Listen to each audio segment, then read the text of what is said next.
Hello friends, and welcome back to my channel. Today we are going to be doing my November wrap-up. We have a load of books to get through today, so I'm going to try and keep it to a minimum. A lot of these books I don't have on me because majority of them were either library books or they were audiobooks, so I don't have them physically. So I'll just put pictures up when I'm talking about them, and that's how we're just gonna do that. So first we're going to do some statistics. If I look down, I'm just looking at the statistics. So I read a total of 14 books this month. Only 5 of them were audiobooks, although 2 were graphic novels. My average rating for the month was 3.2 stars, which is alright, that's not too bad. I had a pretty good rating then. The first book that I finished this month was an audiobook. It was The Arsonist by Chloe Hooper. I left this book unrated just because I felt uncomfortable giving it a star rating. It details the story of one of the Black Saturday bushfires and who lit it, and the court case that followed. I live in Australia, for those of you who don't know, and I live in Victoria. The Black Saturday bushfires are a set of bushfires that happened on the same day, on Black Saturday, and basically torched the entire state of Victoria. My house was one of the houses affected. It wasn't part of the fire that is talked about in this book, but I knew a lot of people who either lost their homes or lost friends and family or were killed during those fires. So I felt very uncomfortable leaving a rating. It was a really hard book to listen to, and it was so close to home because I'm looking out into my backyard now because I'm facing the window, and I can track with my eyes where the fire went around my property. Black Saturday was really rough for anyone who lives in Victoria. I think we all knew someone who either lost a house or lost a loved one, or we lost a loved one. I think if you live in Australia, particularly in Victoria, you'll find the first 10% pretty difficult to get through just because it's so intense and it describes everything so viscerally. And I think Chloe Hooper did a fantastic job. I do think I'm going to be keeping an eye on her works in the future because I think she's a great writer. I was on a bit of a crime kick, particularly Australian crime, this month apparently, because I finally finished The Drive by Jane Harper. This book, I don't even remember how to describe the plot. Basically, it's about this man named Aaron Falk who is notified that his best friend from childhood has died. And the way he has died is that he murdered his entire family and then killed himself. So Falk goes back down to his hometown of Kirawera to attend the funeral, and he basically ends up stumbling into this mess of an investigation, and he comes to sort of the conclusion that maybe his best friend wasn't the one who killed his family. And it's about him sort of uncovering what really happened. And there's also a secondary layer of a mystery where Falk attempts to unfurl what happened to this girl who went missing like a couple decades ago, who was best friends with Falk and with his dead best friend. And it's about her disappearance and her death and who's really behind it. And it's really good. I picked this up, I think I've talked about it in a video before, but I picked this up because I had to read it for university. I was taking an advanced fiction class and this was one of the required readings. I've had this book for years. I got it for my birthday one year off my cousins, and I never really had any intention of picking it up just because it was never really something for me. But because I had a copy of it and because I had to read it anyway, I did decide to pick it up because I had to. I didn't end up finishing it during the semester. I finished it after the fact, but this was so good. I did get spoiled for the ending and several other plot points because I have a class about it, but it's still fantastic, and I really want to read the rest of the series. Jane Harper knows how to write crime. A lot of crime fiction, from what I'm aware, is written by men, and the way they describe crimes against women is very gratuitous. This doesn't happen in this book, and I really appreciated it, because I'm sick of women being used as like a pawn for men in fiction, particularly crime fiction, to like grieve over and stuff like that. I thought it was really interesting. I loved Falk. I loved the main character. He was such an emotionally vulnerable and compelling character. The author does a really interesting thing with perspective as well. Usually I hate it when books have entire pages in italics because it just really rips me out of the story and makes me, I don't care for it at all. But the way that Jane Harper did it in this book actually kind of made me change my opinion a little bit. She knows what she's doing, and I'm really excited to read more stuff by her. I ended up giving The Dry by Jane Harper a 4 out of 5 stars. I thought it was phenomenal. I am kind of sad that I didn't get to experience the plot twists myself because they're very good. They're excellent plot twists. And I think that sort of like just pulled my rating down a little bit. So the next book that I listened to via audiobook was The Night Dragon by Matthew Condon. I ended up giving this book a 2 out of 5 stars. It is a true crime novel. It is about Vince Dempsey. It's an Australian true crime. It basically details a lot of his crimes leading up to the event where he facilitated the murder of a woman and her 2 children, Barbara McCulkin and her 2 daughters. It was very interesting. I haven't read a lot of Australian true crime. Majority of my interest sort of skews towards American true crime or just like serial killers in general. I think they're very interesting stories. But I did really want to sort of branch out after reading The Arsonist because I did really enjoy that. And I ended up picking up this one. A lot of reviewers that I've seen talked about the fact that went over several crimes that didn't really have anything to do with it, or they went over several crimes that they already had awareness of. But as someone who doesn't know shit about Australian true crime, I thought it was very interesting. I learned a lot. I think it was well written. I think it was well executed. I did get bored quite severely towards the middle of it, which is why I'm giving this a 2 stars because I wasn't as engaged with it as I was with The Arsonist and as I have been with other true crime novels such as The Killer Across the Table, which is probably my favourite true crime novel that I've read so far. I think this book did a great job of illustrating the fact that Australian true crime is just as compelling and interesting and engaging as a lot of US centred true crime, and I think that it's something that I'm very interested in continuing on. I still want to keep looking at Australian true crime novels, and definitely Matthew Condon is someone on my list who I will be watching in the future. I did enjoy it. It just wasn't a favourite for me. I didn't think it was particularly special. I just think it did its job well enough. It was fine. It was okay. The next audiobook that I finished during the month of November was City of Ghosts by Victoria Schwab. This is a middle grade sort of urban fantasy about this girl named Cassidy Blake who, after almost drowning one day, can suddenly see ghosts, and she also has her best friend Jacob, who is a ghost, who sort of follows her around and he can read her mind and stuff like that. The plot of this book is that Cassidy Blake's parents have now got themselves a TV show. They are paranormal detectives, so they're ghost hunters, and they are now going to be traveling the world investigating ghost stories, and Cassidy is along for the ride during the summer. This book is set in Edinburgh, which is a place I've never been to, but I really want to go, and it's incredibly detailed. The atmosphere is really intense and I really like it. I loved it. I gave City of Ghosts 5 out of 5 stars. It's phenomenal. The audiobook is excellently done, and I think if you want a quick, fun and well written audiobook, I think this is the story for you. It doesn't take a lot of energy to listen to. It's not complicated. It was a really good time and I highly recommend it. The next book that I read in November was Juliet Takes a Breath by Gabby Riviera. I gave this book 2 out of 5 stars. I was highly disappointed by this novel. I am genuinely very upset that I didn't love this book more. I liked a lot about this book. I liked the intersectional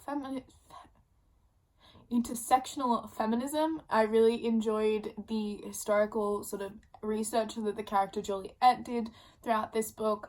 I really enjoyed the talks about gender inequality, about homophobia, about racism even in the queer community. I really enjoyed all those aspects, but everything else I didn't enjoy. I thought a lot of the plot was pointless. I really disliked the character of, oh my god, I literally don't remember her name.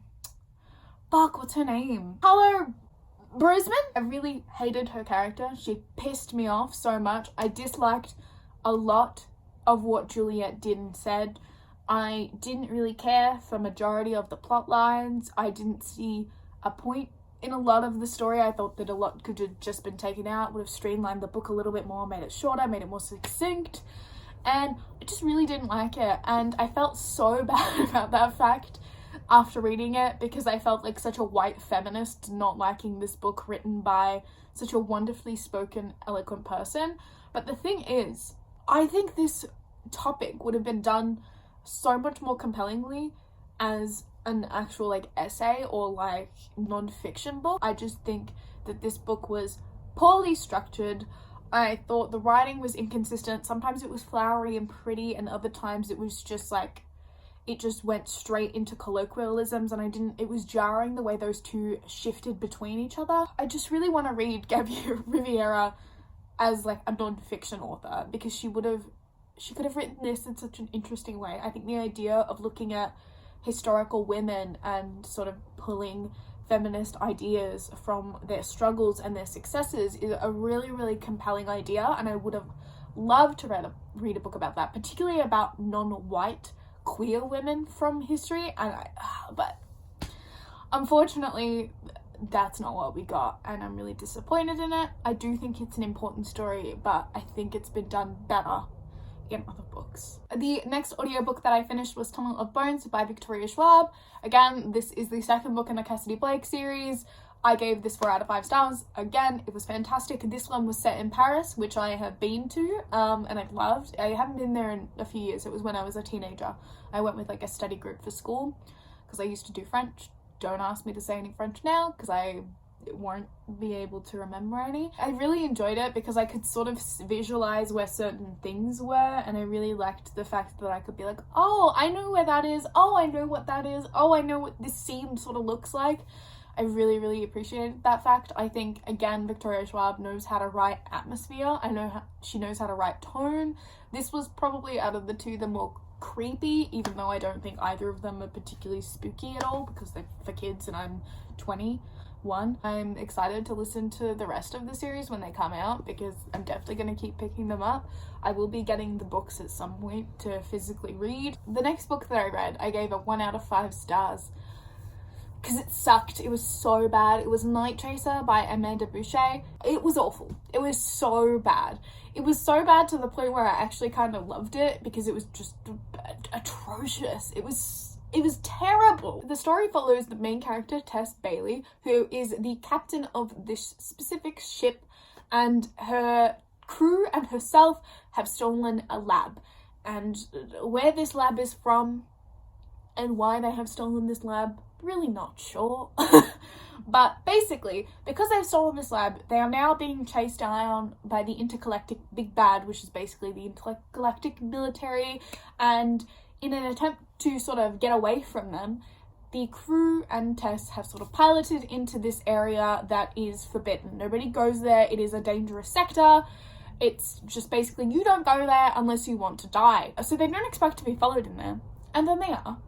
And they have to sort of get out of this situation. Now, despite the fact that I explained that synopsis really poorly, that's a really cool premise. Like, the idea that they have stolen this laboratory and they're now being chased by, like, the intergalactic military and they have to escape into a forbidden sector and then they are followed into that forbidden sector is just a really compelling idea, and I kind of love it. The execution, however, was abysmal. This was so shit. This plot, this idea, this premise is wrapped up within about 20 pages, and this book is like 400 pages long and nothing happens after this happened. Nothing. And the pacing is so off. The idea, while great, has no bearing on the actual story because basically they just get out of this situation scot-free within 20 pages, and then they go sit on a planet for the rest of the book until the last 20 pages, and then they have conflict, and then it's solved, and they go to this other place, and everything's fine, and I just hated it. It was so bad, but like, I still enjoyed reading it because it was so shit that it was funny. I took notes because I was just laughing the whole time, and it was so stupid. Let me go into it. Okay, so basically, this girl, Tess Bailey, has a secret identity. Like, Tess isn't her real name. And I expected when she first sort of like hinted at it that like we were gonna have this revealed gradually throughout the book. And then on page 24, she's like, well, I'm about to die, might as well tell y'all my name. I'm Quintessa Novalite. Quintessa Novalite. That is the most YA 2000 bullshit of a name that I've ever heard. And I had to put the book down for several minutes just to giggle over the fact that her name is Quintessa Novelite. And I'm supposed to think that that's a cool name and just take that. I'm supposed to just be like, oh wow, how deep that she's finally revealing her identity after 24 fucking pages. It's just so dumb. Also, there's a place called Nickelback. There's a planet called Nickelback. What am I supposed to do with this information? I'm gonna quote you some impressive writing. This is on page 51. I turned and watched the speaker walk toward me from what looked like a back office. His steps silent and almost prowling. Despite his height and imposing physique, I might not have heard him coming if he hadn't made his presence known. Reading that made me think of like a little boombox is just walking across the room.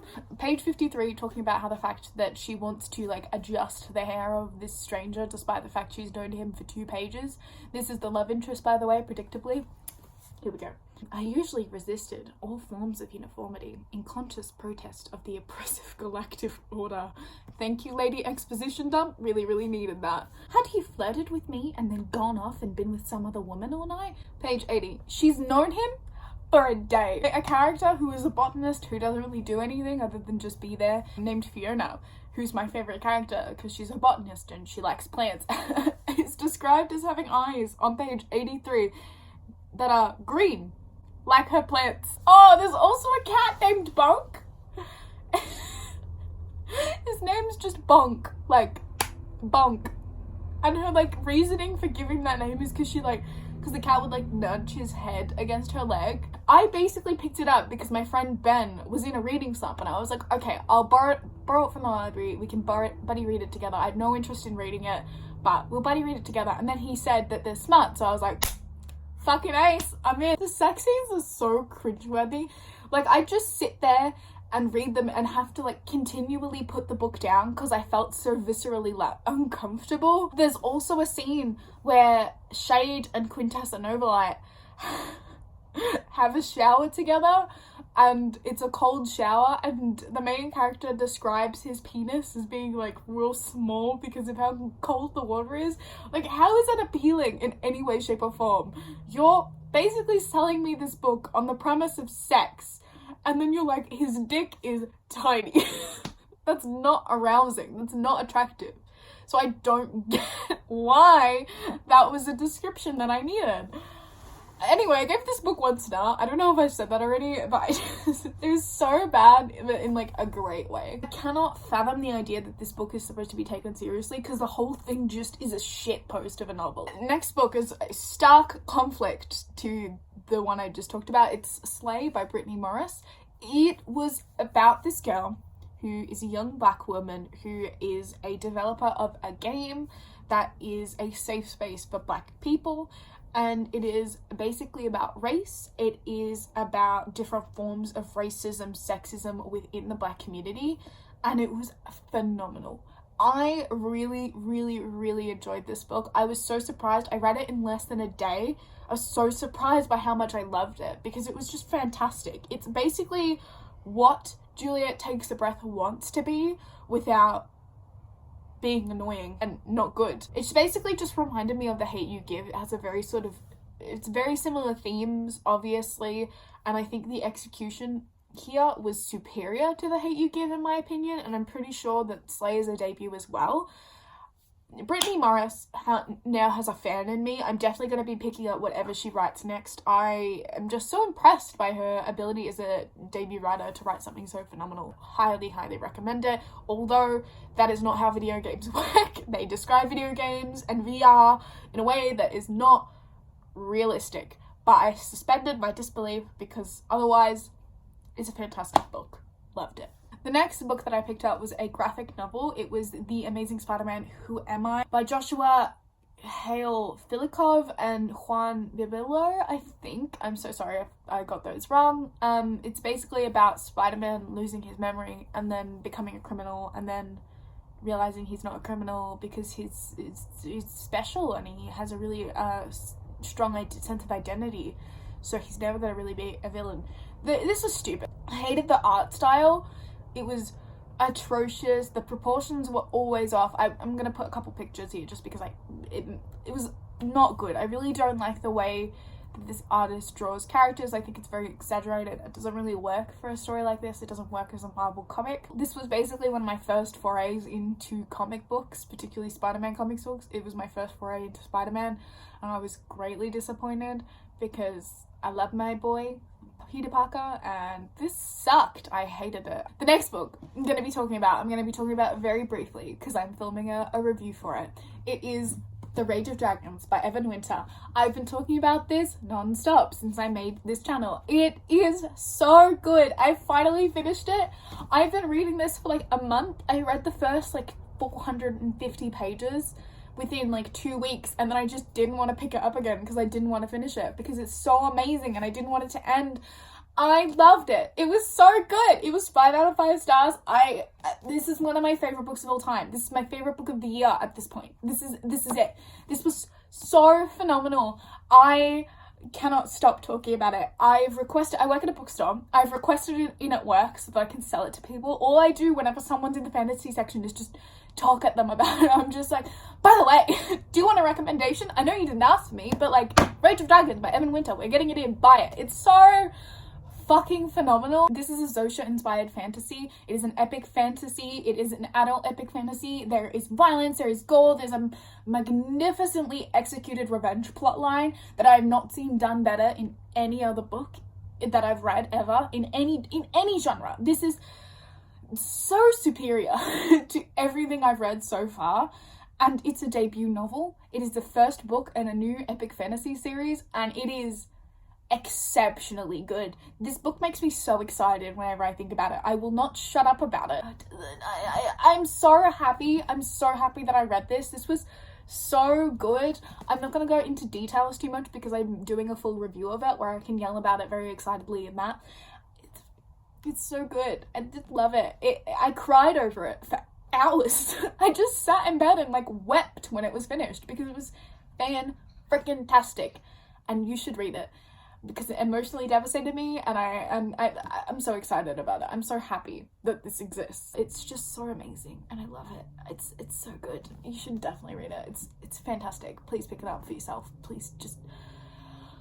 I would give anything to read this book for the first time again, so don't miss the opportunity to pick it up because I loved it. The next book I listened to on audiobook, and it was another 5 out of 5 stars for me. It was Cress by Marissa Meyer. I'm so happy that I read those 2 books. I love the Lunar Chronicles. It's one of my favorite series of all time now. Genuinely. I expected this to just be a fun thing that I listened to while I was doing my assignments, and now I'm obsessed. I love the Lunar Chronicles. I love all of the characters. Cress is my baby. Thorn, I love a trash man. I love him so much. I love all the relationships. They are very heterosexual, I'm aware, but I also don't care. Do heterosexuals deserve rights?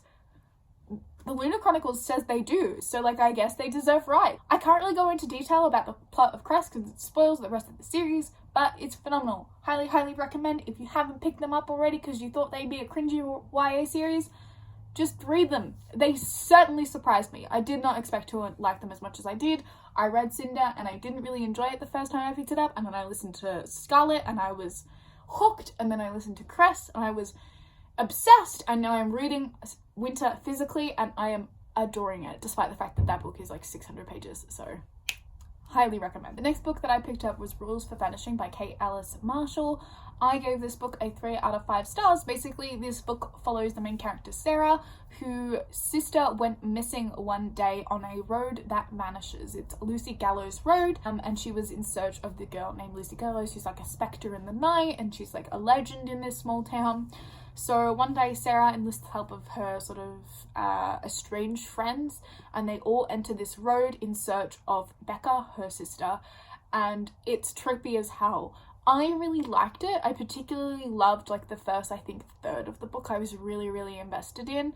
It did sort of make interest taper a little bit towards the end, but mostly because a lot of the themes that I was really interested in, basically these sort of like cosmic horror, Lovecraftian ideas that were sort of prevalent within the beginning of the story, and the mystery of that sort of tapered off into just like a ghost story, which I found interesting but not as compelling as like the idea of like a cosmic entity that's just devouring people. I did really like it. I gave it 3 out of 5 stars, which is a good rating for me, so I recommend it. I think if you're not really a horror person, this is good for you, just because I didn't find it spooky, but I think if someone else doesn't really do horror very well, they might find it a bit like scary. I don't know why I said that like that. Ugh. Yeah, I think it was a solid read, and it was better than it was so much better than I expected it to be. I expected it to be like a 1 or 2 stars, and it surprised me. At one point I was thinking about giving it a 4. So yeah, I really liked it. Definitely recommend picking it up. So the next book that I picked up was a graphic novel. I read The Prince and the Dressmaker by Jen Wang.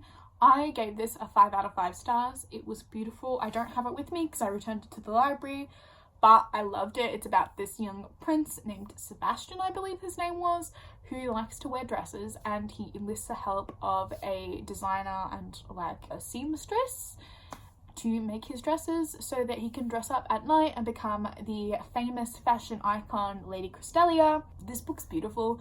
It is a wonderful book about identity and staying true to oneself. The art style is beautiful. It's stunning. It's light and fluffy in a way that I love. I can't speak more highly of this. This is a fantastic graphic novel. It's one of the best graphic novels I've ever read, and I just loved it. If you haven't picked it up already, definitely give it a go. It talks about gender fluidity in a way that I haven't really seen done as impeccably as it was in this, so definitely pick it up. The final book that I read this month was I Wish You All the Best by Mason Diva. This book was really, really good. I really, really liked it. I gave it a 4 out of 5 stars. It basically follows a non-binary individual named Ben who comes out to their family and is immediately kicked out. So they end up living with their estranged sister Hannah, and it is about their relationship with their family as well as some friends that they meet at their new school. I really loved this. It hit unnervingly close to home on a lot of topics, and I had to keep putting it down because of that fact. So if you've sort of had a tumultuous relationship with family in the past, no matter what like part of your family, I definitely recommend being cautious because it can be triggering at times. Same goes for the anxiety representation. The way that Mason Diva describes Ben's anxiety was very similar to the way that I exhibit symptoms, and it was hard for me in that way to sort of get through certain parts because they do describe anxiety and anxiety attacks throughout the novel. Like there is scenes where Ben experiences anxiety and panic attacks, but overall I thought it was really good. I really appreciated the fact that there was a therapy plotline woven into the story. I really liked that it wasn't demonized. I really loved the way it was executed. I thought it was very, very interesting. I thought it was well done. The only thing that I didn't really enjoy about this book is the fact that I thought that the character of Miriam, while being excellent representation of non-binary and hijabi individuals, I don't really see why they were a part of the plot. I don't think they did anything other than to help sort of wrap up the novel in a nicer bow towards the end. They didn't really serve a purpose, in my opinion. I understand why they were there, but I thought there could have been a more creative way to sort of give Ben their happy ending, if that makes sense. But overall, I really did enjoy it. I think this was an important novel. It's one of the best LGBTQ plus texts that I've ever read. Mason Diva is fantastic. I love their writing. I love everything they put into this book, apart from Miriam, obviously. And I will definitely be picking up more of their stuff in the future. This has just been a month of excellent debut novels for me, and I really loved them. So I'm excited to see what Mason Diva writes after this. That was all 14 books that I read in November. I hope you enjoyed this video. I hope you enjoyed the recap. Let me know what you read in November, or don't. And make sure to dislike and unsubscribe down below. And yeah, have a good one. Bye.